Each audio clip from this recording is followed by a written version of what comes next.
another video on the folded pizza with wild greens in. So I'm going to do, I was happy with it, it was very nice, but I could improve it. So we're going to do it again, and I'll be a little bit more explaining of things. So it's basically a folded pizza, it was very nice. This time I'm going to put more cheese in, and we're going to also have the option that we can put different coloured types of cheese in. And I'm going to try and put a couple of eggs in it as well, because I kind of think we might be able to cook it, and it's in the oven 15 minutes. The inside was just cooked, and I think if we put an egg in it, or 2 eggs on the inside of it, there might just be enough heat by the time the outside's cooked that it's just set the eggs, and I think that'll be kind of quite nice. So I'm using cavolo nero, and then I've got some nettles which I've got from last year, which are frozen, and they are so they need frosting. So there's some frozen nettles, and there's these things of spinach. We need to cook the cavolo nero with a couple of onions as well. I haven't got those anyway, but we'll prep that. We'll show that in a minute. We're going to squeeze all the excess juice out of that. We're going to cook the cavolo nero. Then I'm going to squeeze the excess juice out of the cavolo nero, and then we're going to re-season, because I think I need to re-season it that time. Add a little bit of oil to it. Squeeze all the excess water out. Re-season with salt and pepper, and then with a little bit of oil. I'm going to put in some lemon juice this time as well, because I think that'll be quite nice, and that'll kind of lift the flavour a little bit. We might put in a little bit of the zest as well, because of like half a lemon's worth of juice and that little bit of zest, because I had cocktails, so I was using that for that. And then we'll add 200 grams. I think there was the 400 grams worth of cooked greens, and was there 500 grams? I can't remember. I'll look at the recipe when I've kind of gone through, and we'll kind of work out how much there is and all that kind of stuff. And then we're going to make some pasta flour. We're going to make some pizza dough, so I'll show you how we're going to prep the cavolo nero and what I want from it. So we'll take the outside leaf off, and I'll show you what I want. So, I want the leaf, and I want some of the stalk as well. So the stalk here is horrible, not very nice at all. So we need to take all that up to there, and also the stalks take longer to cook. So I don't want to cook the stalks at the same time as the greens, because by the time the stalk is cooked, the greens will be overcooked. So that's okay, that can live in there. But this stalk here, we're going to cook it first, and we'll be able to tell, because we don't like waste. You know, it's nice, but we'll be able to tell when we get a bit further down that it starts getting a bit woody. So far too woody there, not very nice to eat, but halfway down, still kind of quite nice. So try a bit of that. No, that's fine. A little bit more, and then we can just see in there that the fibres are getting a little bit too big. So that's fine. That goes on the compost. We're going to cook that first with a little bit of onion, sweat that down with a little bit of oil, salt and pepper, and then we're going to do that with the greens, add the greens in, and kind of cook all that together. So that's that. Let's get that out of the way, and then we'll wing it with the pasta. But not with the pasta, with the pizza dough. So I'm going to do, probably going to be too much, but use something else. So 400 grams of strong white flour. I've got 2 open, I don't know why. Oh yeah, I know why, yeah. So I got this stuff from Morrison's, and it tasted more wholemeal. It was nice, but I just kind of thought, no, I don't want, when I'm making bread, I didn't want it to be wholemeal tasting. It was nice, but I prefer like a white loaf. So 400 grams.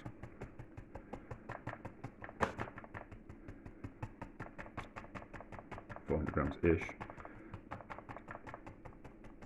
See, I really should have done a here's one I prepared earlier, but that's a bit boring, isn't it? Maybe this is boring. And then semolina. So 100 grams worth of semolina.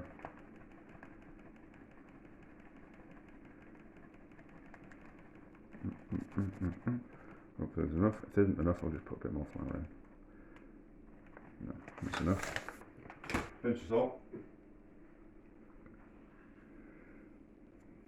That that much. Just be careful which salt you're adding. So different salts are saltier than others. So that's 3 running salt, which is fine. But if I'm cooking, that's all right because I need to mix it in with the what we call it, with the salt. But a teaspoon of that is different to a teaspoon of that. There's a lot more in a teaspoon of fine running salt than there is of that. So you've just got to be careful with your measurements. And then we want something that'll do.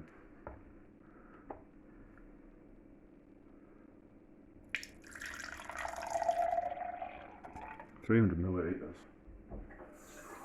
Actually, we'll do 250. Can always add a little bit more water. Very difficult.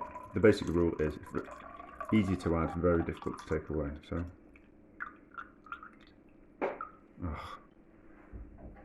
doesn't have to be warm water either. We can add it in cold. You just need to adjust the amount of water when you're adding semolina. So give that a mix.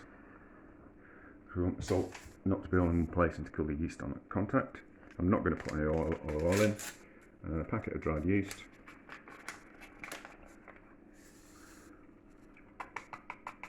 Into the water and something to stir.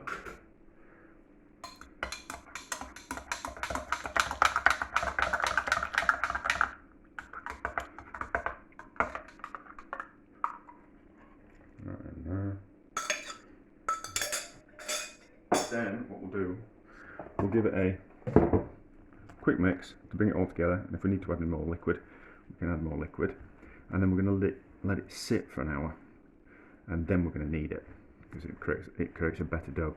Because what happens is the water has time to completely penetrate the flour, so you can actually add more water that way. That's how you get more hydration into a sourdough. But we're going to make a shaggy mess to start off with.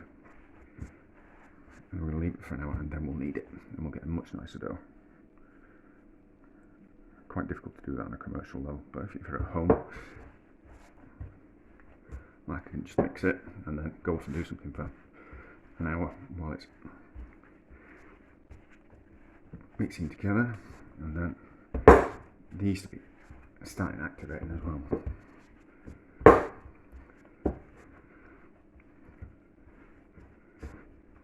So, maybe it needs a bit more water.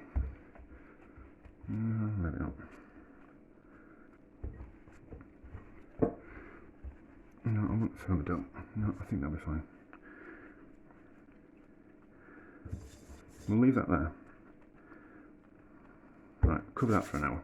It's not all mixed in, but it'll be fine. And what we'll find is that dough will become wetter over the next hour. It will be able to knead in all that other dry stuff. So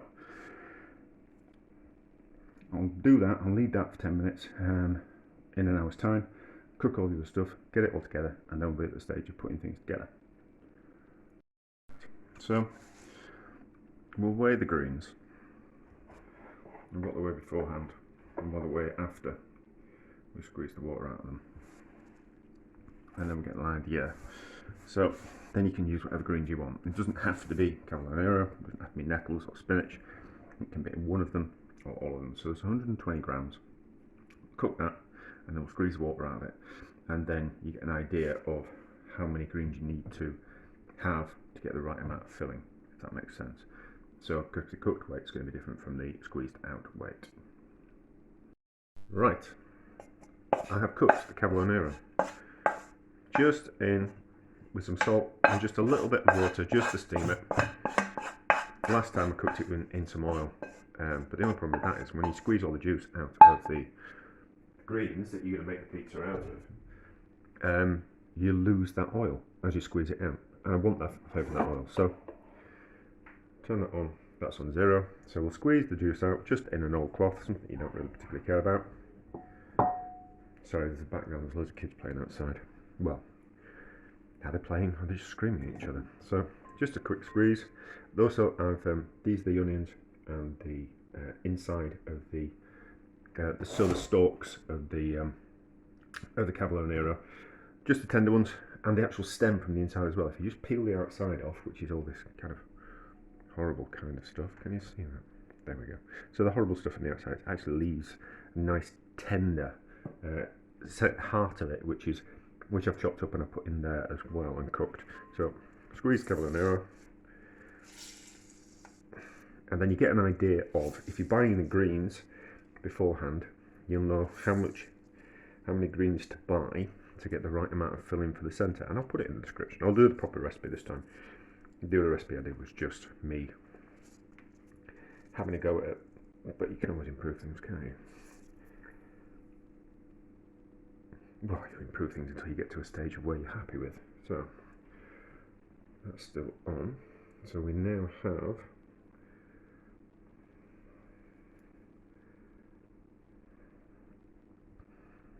vegetables are mostly water, so as you cook them and you squeeze juice out of them, you tend to lose lots of it. So we've got 70 grams worth of cooked Cavolo Nero, so that's skin ratio. I've forgotten how much it weighed before. Was it 100 and something or other? But we've got 70, so that gives you a kind of idea of how much greens you need to buy beforehand, and the raw weight, and then the cooked weight, cooked and drained weight. Right, so about 250 grams worth of onions and greens. That's the weight after I've squeezed all the liquid out of it. I've seasoned it with salt and pepper and lemon zest and juice, and then about 200 grams worth of hard Italian cheese. About 200 grams. It's probably about 180 because it came with the rind on, and I haven't grated the rind. I've just thrown a bit of rind away. Well, I haven't thrown it away yet. I might keep it for something. You can put it in soups and things, but I don't think I'll be making any soup this week. So that's the filling, and then I'm using all the dough that I made, and I've rolled it out as big as the board, because I think we're going to make it bigger. We might as well use it all. So it's quite a big thing, but we're going to, so about half to start off with, but we're going to fold it over. So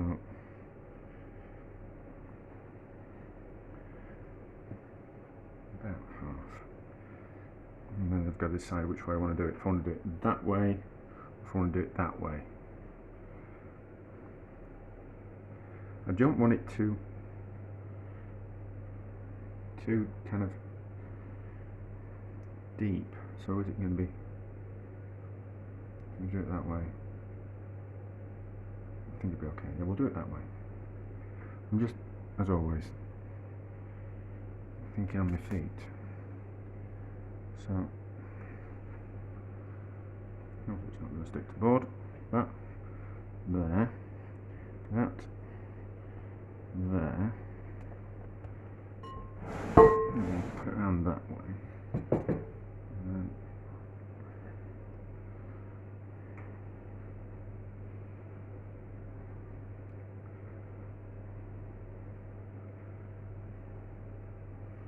I'm going to put just one egg in. I'm going to make a nest in the centre. So that like that, and that like that.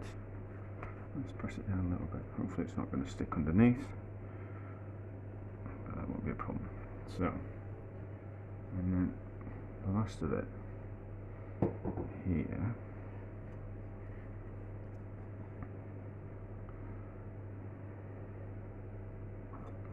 That's would have been better doing it the other way around, but not to worry. And then we need to make a nest for the egg. So let's do that. So that bit's going to fold over the top of there. So let's make the... that's what I should have done. Think about it now. I should have done it slightly differently. So the egg is potentially going to be right in the centre of the... Is it a pizza? I don't know, but anyway, so that on top of there like that, and then this over the top like That's a bit thin, isn't it? That might burst. That little bit there, it's a bit thin. It might burst. I haven't got the oven on full. Maybe we need to see if it'll go like that. And the green's going to... Let's leave it like that. Let's leave it like that. That's a bit thin there. I'm slightly concerned about that, but we'll worry about that in a bit. We'll worry about that in a bit. So, oven's not on full, the oven's on 200 degrees. I'm going to cook it for... Right, you see it's done that, isn't it? It's torn it a little bit.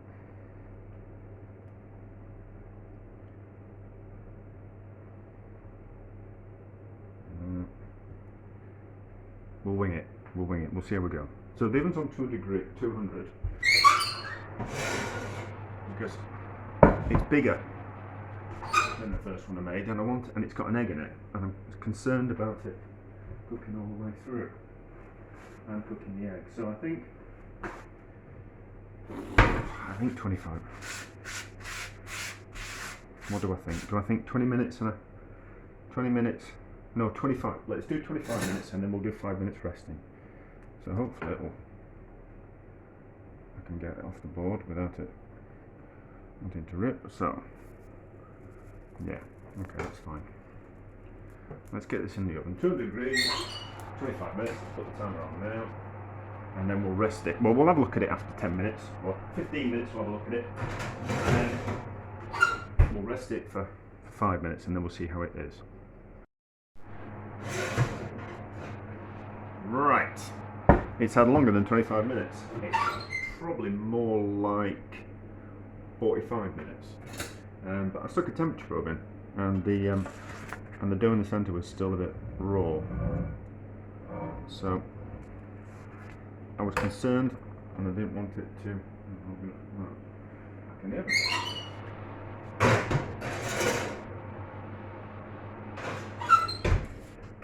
I didn't want the dough to be raw. But it's that fine line of the dough be raw and the egg be cooked, you know. So I'd rather have the egg overcooked and the dough cooked than the egg perfect and the dough a little bit raw. But anyway, so I'm not going to rest it. I'm going to cut straight into it. But it looks good. It looks good. I'm not going to cut into it yet. I'll take a picture. I'll take a picture. I'll take a picture first, and then we'll cut into it, and we'll kind of have a see. Right, let's have a look. Let's start there, and then right. So we'll start here, and then if here's cooked, we'll know the centre's cooked. Well, the centre has a chance of being cooked. There we go, that looks okay. That looks okay. I think that little bit of that there is the egg. So let's cut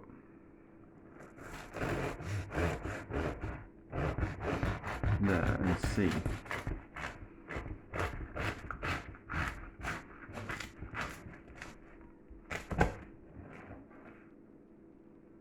Ooh, where's the egg? Where's the egg going to be? Is it going to be a bit further in there? Or is it going to be in there? I'm not entirely sure. But the egg's soft and it's a little bit... Or is that just liquid? No, that's just liquid, is that? So I don't know where the egg is.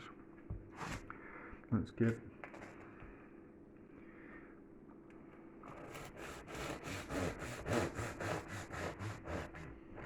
I think the egg's going to be in that bit. We'll soon find out.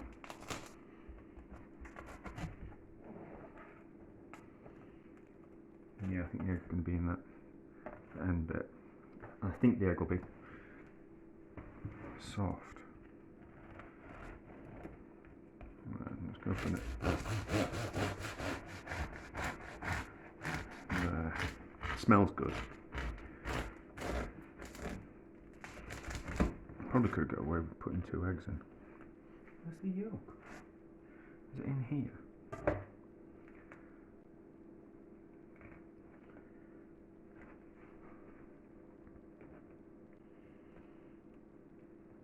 Can't have lost the yolk.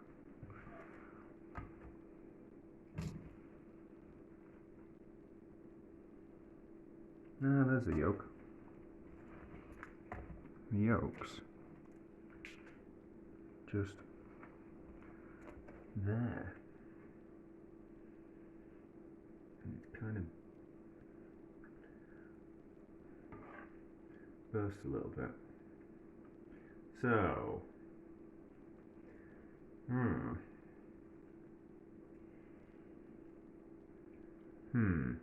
So, that didn't 100% work, because that's happened.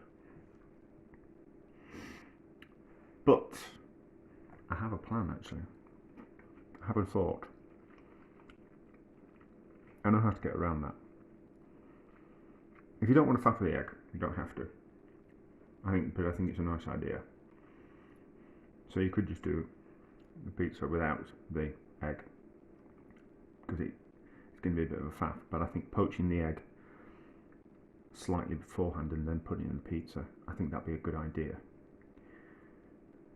So I think we could soft poach, really kind of quite soft poach 2 eggs beforehand, and then cool them down so they're not hot, and then put those in, and then pull the pizza oven and put 2 eggs in. I think I'll do it again sometime, and we'll do that. But, and then that will stop the egg from doing that.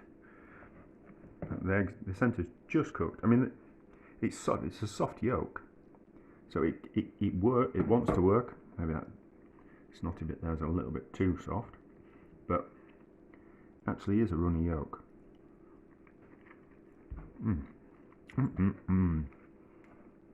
That's good as that. So it works to some degree, but I can improve it.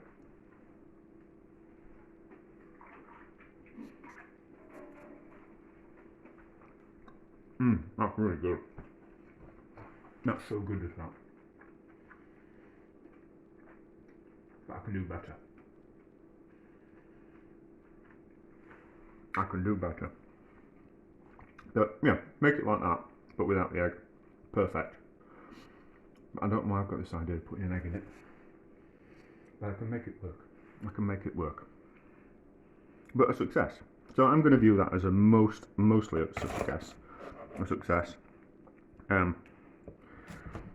Because it tastes lovely, and that's about the right amount of time. If the egg had just, if I could have just got the egg to hold together, which I think poaching it beforehand would work, and be quite impressive. But anyway, I'm going to enjoy that.